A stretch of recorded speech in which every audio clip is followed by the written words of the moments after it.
Hotel manager বলে, sir, আমাদের কাছে শুধু একটি রুমই খালি আছে।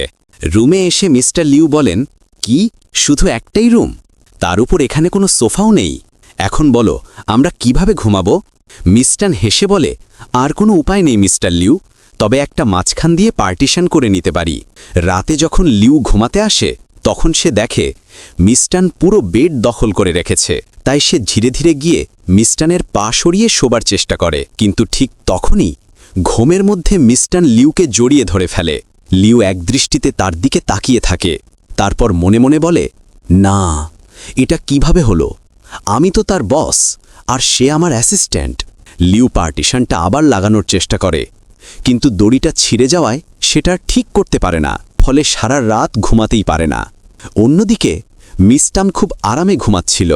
সকালে লিউর অবস্থা দেখে মিস্টান হেসে বলে, মিস্টার লিউ, মনে হচ্ছে আপনি সারা রাত ঘুমাননি।